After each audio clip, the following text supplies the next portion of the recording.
Ah. Lukot ay hamtak na. Ano yung ulam mo, Nay? Hamtak.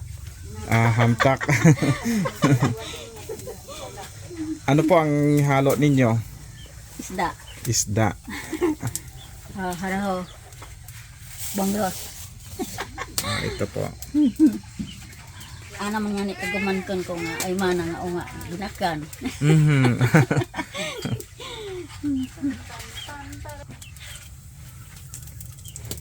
Ilan kayo magsasalo-salo niyan? Sa sa niluluto mo? Oh. Yung asawa nyo po at yung anak nyo. Oo.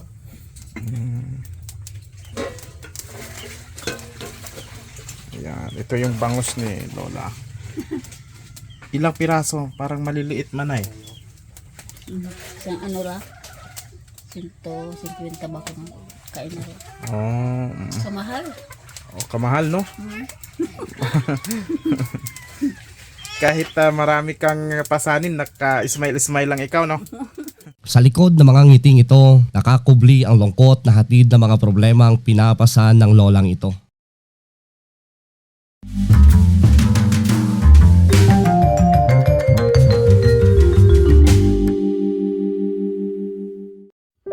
Ang kanyang asawang baldado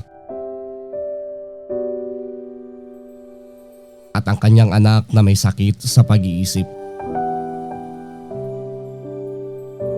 Ito ang araw-araw na pinapasan ni Lola Nelda na Madalagaklan. Problema nga ni ako kaakang rong dayo. Oh. Mabugat gid imong pala sa no. Mabait at masipag ang anak ni Lola Nelda. Dahil sa kahirapan, pinilit nitong makapagtrabaho sa ibang lugar hanggang sa makuha siya bilang isang security guard sa Cavite. Pag panaw na doon sa Manila, ay makaraya nga ni kami. Gapangita ko ng imaw, anang gaong. Hindi ko nga ni kanta pagsugtan, ay wa imat kaibahan niya, taga-iya. Ay pilit gid imaw nga gapanaw sa Manila, ay nakapanaw imaw. Nag-secure na imaw sa Cavite ron. Kung wa pa imaw magkaroyon, maanot aron. Mabait, masipag. Mabuot ta katuron. Sa kasamaang palad, kinainggitan umano ito ng kanyang mga katrabaho at ginawa ng hindi maganda. Kahikawan ko na imaw ka anang trabaho naman kaibahan. Kinainggitan ng katrabaho. Palangga ko na imaw ka anang amo. Opo. Sa mga panahon na maayos ang kanyang pag-iisip, ikinakwento daw nito na tinurukan daw siya ng kanyang mga katrabaho na naging rason umano ng kanyang pagkakasakit. Hay anang istorya ron, ginturukan ko na imaw. At nalipong dayon imaw. Na istorya na kang dokon maya di isip na. Ano daw tinurok sa kanya? Tao nga ni. Basta nalipong ko na imaw pagturukan ha. Nagpalaboy-laboy daw ito sa lansangan hanggang may uwi ng kanyang kapatid dito sa Aklan at maipagamot sa Iloilo. Wa nga ni imat sang dagon ito sa Manila ay batian ko nga makaroyon ni imaw ko pinanaw. Lubog-lubog imaw sa mga kanto bagayet Manila. Wa ta kauli yaron kun wa nay anang maguwang suwanga ito sa Manila. Ganun pala. Ang sabi po ni nanay sa mga hindi po nakaintindi, nagtrabaho itong anak niya sa Maynila bilang security guard. Kasi nga may ganito sitwasyon nila, mahirap, kaya nagdesisyon na magpa-Maynila, and then naging trabaho ng anak ay security guard. At dahil mahal daw ng amo itong anak niya, kinainggitan ng ibang mga katrabaho at tinurukan ng kung ano, and then bigla na lang nahimatay siya pagturok, and then hindi niya alam kung ano yun daw ang story kapag medyo okay yung pag-iisip at sitwasyon ng kanyang anak. Pero minsan rambol-rambol ng story niya. Sinundo daw po ng kuya niya at dinala dito pa uwi. Pero nadala na niyo sa mental hospital, no? Oo, sa Iloilo ron. Pututan. Sa Domingo kami sa Iloilo. Tapos ginresetahan. Oo. Sa umpisa, maganda ang naging epekto ng gamot sa anak ni Lola Nelda. Ngunit ang tumagal ay parang hindi na daw ito tumatalab. So makaroon pagkaresita, naghagan-hagan tara ng sitwasyon. Oo, hagan-hagan man ko kainam imaw ugang Itbulong. Kato. Oo. Pero makarahi siguro naglalaot andi masgid may buong imaw ginayon. Hindi na talaga makaya ng bulong? Hindi. Baka hindi dire-diretso ang bulong. Nakikita niyo iniinom niya? Oo, ako nga ni kapainom. Umiinom rin siya. Oo, niinom naman. ag tapos ay iwa man ga palab ka na buong. Hindi tumatalab ang gamot? Oo. Basi hindi naman sige-sige ang ano, 'di ba sabi mo nga nahirapan ka bumili ng gamot.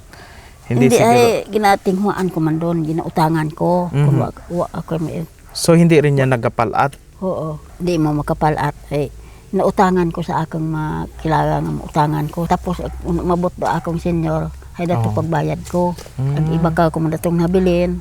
Ag pasik up ka na. Mahal man do pasik up. Pila ang pa-check up pa eh. 800 yun. Kan oro ulihin na ng pagpa-check up.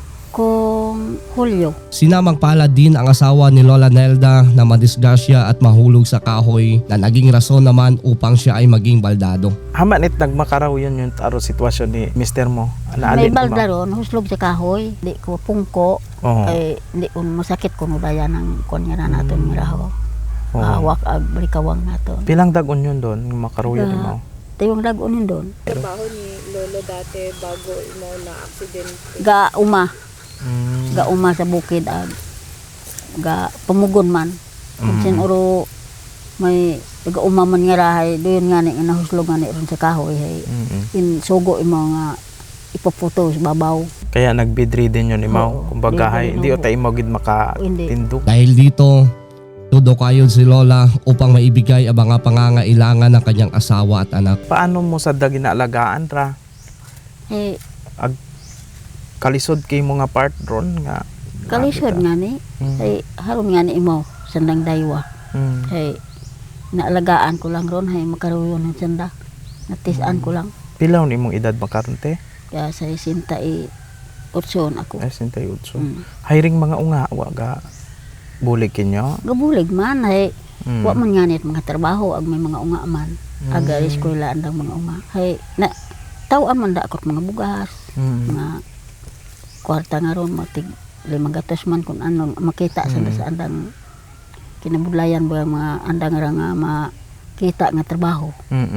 Kayo man sandat mga trabaho ag mag-arasawa. Oh. So balita ay na akon wa kon ikaw mat ginaatrasan nga mga trabaho. Ayo aron hay Oh. tanan nga trabaho na sudlan mo siyempre wa kat kwarta kon di ka mag-ubra. Tingwa Ano imong mga gintrabaho? gabusak ako. Gabos akat kahoy? Oo, Nagsisimba Gabos ka akat sa kahoy? kahoy. Oh. Tapos mag hilamon kon may nagapahilamon, mga sapsapon nga nganas, ag kun magkaingin ba nga ra sa bukid. Ginasweldohan ka nanda pila man imong kita sa isang adlaw. May una arong 300, may diyang gatos, diyang Oo. propobre nga ron ay diyang gatos, kung may una-una ron ay 300. Tapos pagka galing mo doon, anong binibili mo pagka halimbawa? Bugas, Oho. ag suwa man, ag bitsin, mga kape, ay tapos man doon. Ay kung may gapaubra ro man kang pagkaaga, ay dato man doon. O sugod yo man. Mao nga imaw. Ganon ang ganon, no? Mm. Pag walang, paano pag yung mga ganyang trabaho kasi, ano lang yan eh, hindi yan sige-sige eh. Paano pag wala? Hay akang mga unga aron ga agto ko kanda ag mga ngayot bulig. Nahuay-huay man andang pinangitaan doon. Oo. Itao ka man do kato nga anda man kato nga. Ag iba ko man nga mga kagumantunan gitao man kang. Ag mga igmang hod ko. Bigay natin yung tulong kay Ate Liz galing. Ito na ha. 1, 2, 3, 4, 5,000 na. Tanggapin mo galing kay Ate Liz ng Casey. Ayaw mong tumanggap?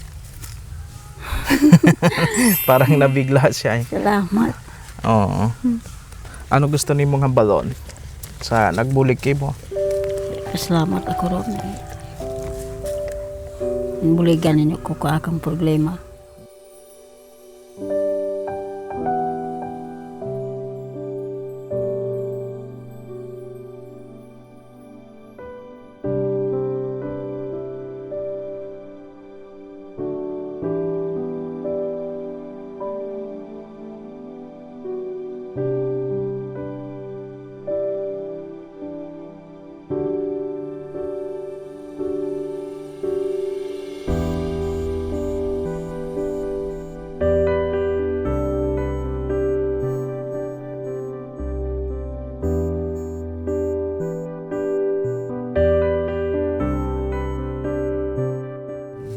Salamat gid Oh, sa inyong welcome. mabulig kang. Opo. Haranay, may alcohol pa kita nga halin sa kababayan nato sa Texas, taga New Washington, Aklan, Imaw ha. Ara. Sige.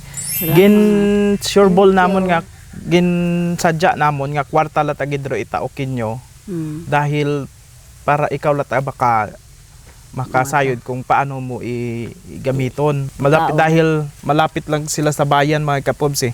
Yan lang sa labasan, bayan na yan. May public market, may butika, ayan, grocery Abo, iya. store. Ayan, kaya hindi na namin inano na kami ang bibili para alam mo na kung ano yung Ano, Ikaw na ang- alindo burakon. o ano ro imong pagkinahanglanon. Sige po, nanay ha. Ay salamat gid. Opo, welcome po. Thank you. Maraming salamat mga kapobre sa inyong pag-suporta at pagsubaybay. Isa lang naman kapobre ang natulungan sa tulong ni Ate Liz ng KC. Maraming salamat Ate Liz ng KC.